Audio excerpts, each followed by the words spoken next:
సివిల్స్లో దివ్యాంగులకు రిజర్వేషన్లు అవసరమా? ఈ జాబ్లో ఫీల్డ్కు వెళ్లాల్సి ఉంటుంది.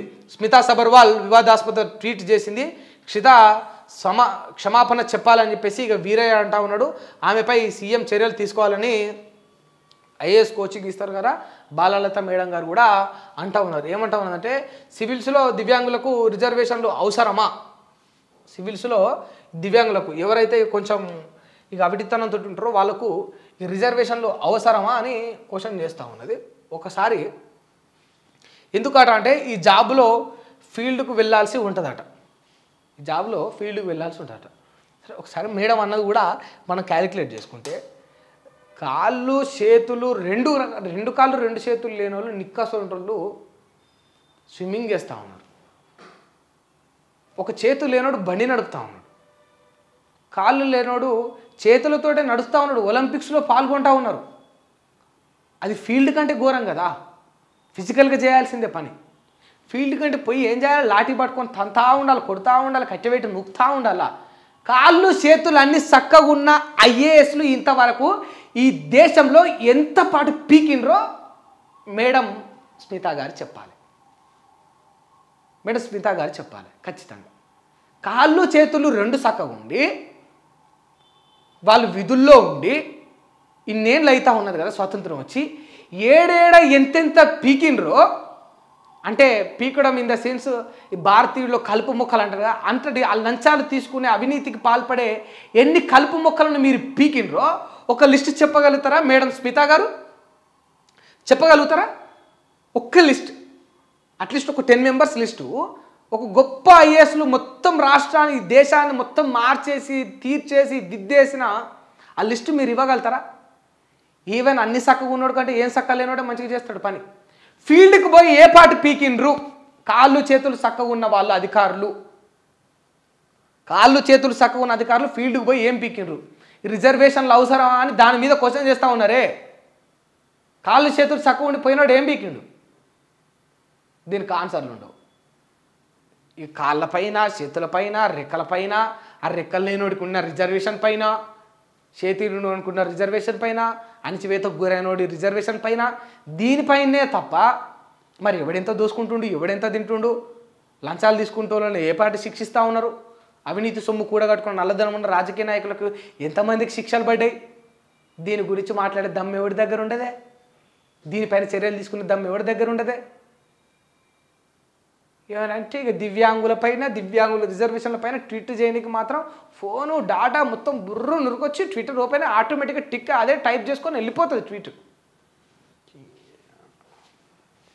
మేడం స్మిత ఎటు పొద్దు ఒక ఏదో డ్యూటీ చేయాలంటే కొంచెం బోర్ కొడుతుంది అప్పుడప్పుడు. ఎంత పెద్దగా చేసేది కూడా ఏముండదు కదా డ్యూటీలో.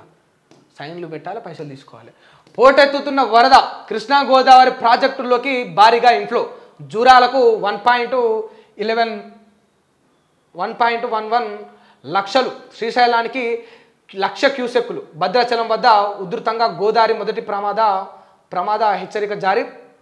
కుంటాల జలపాతానికి 3 రోజుల పాటు నో ఎంట్రీ. రాష్ట్ర వ్యాప్తంగా ముసురు మరో 2 రోజులు ఇక భారీ వర్షాలు పడతాయట. ఇక 1.11 లక్షల క్యూసెక్కులు ఇక శ్రీశైలానికి జూరాలకు పోయినాయట. బైడెన్ బై అధ్యక్ష ఎన్నికల రేసు నుంచి తప్పుకుంటున్నట్టు ప్రకటన. దేశం పార్టీ ప్రయోజనాల కోసమని వెల్లడి. డెమోక్రటిక్ అభ్యర్థిగా కమలా హారిస్కు ఇక మద్దతు తెలిపిండు.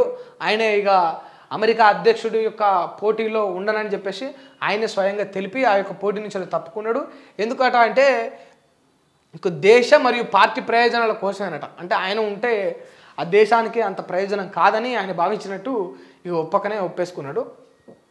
రీల్స్ కోసం వర్షంలో బైక్ స్టంట్లు, యువకుడు మృతి. ఒకరికి గాయాలు, పెద్దంబర్పేట వద్ద ఘటన. రీల్స్కు సరదా ఓ యువకుడు ప్రాణం తీసింది.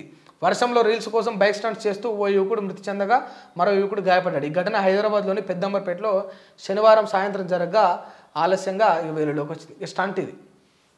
మామూలు వీడియోలు తీస్తారుగా, ఇద్దరు ఎక్కిండ్రు, ఒక ఆయన వీడియో తీసిండు, మామ రేస్ ఈరా లేపరా అంటే బుర్రుని ఇప్పిండు, అక్కడ జారి పడ్డాడు. ఇక ముంగటైనా చచ్చిపోయిండు, వెనకైన ప్రాణాపాయ స్థితిలో ఉన్నాడు. మరి అంటే ఏమవుతుంది? మరి ఇక లైకులు కొడితేనే, షేర్లు కొడితేనే, సోషల్ మీడియాలో ఫేమ్ అయిపోతేనే బతుకులా. కొంచెం కాకపోతే కొంత ఆలోచించాలి. అది ఒక రకమైన అదొక ఆనందం.